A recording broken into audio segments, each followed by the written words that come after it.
So we get all kinds of reaction when we talk about feminine versus masculine. But one simple thing for me is I go into my masculine energy when I'm in GSD mode, right? Like get stuff done. I'll give you the PG version. And in fact, sometimes my team and I have get GSD hours where we're like, okay, what are we doing?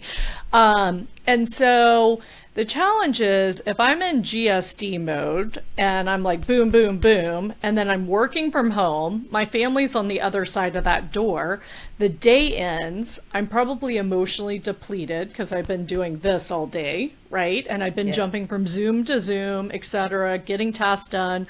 And then I blast out that door like a ball of energy.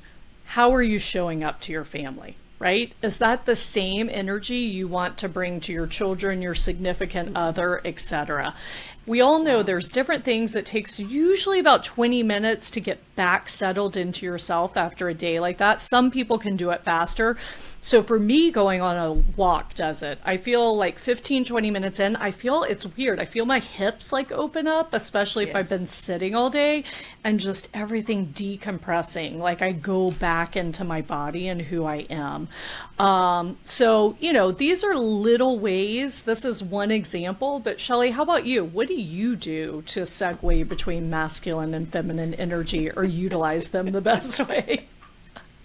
This is the cornball coming out. I love it.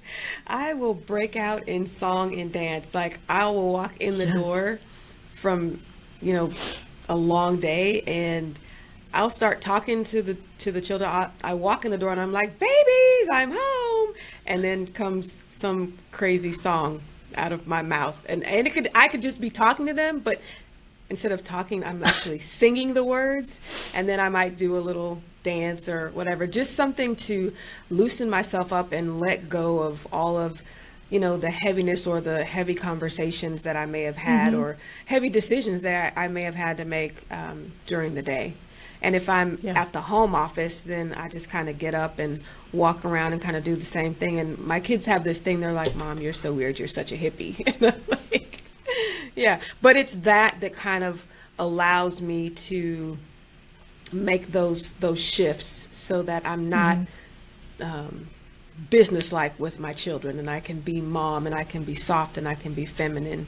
That doesn't mean that sometimes I don't have to be firm, because I do, but I do like to make that switch so that they don't just think of mom as, okay, she's this businesswoman and she's really not mom.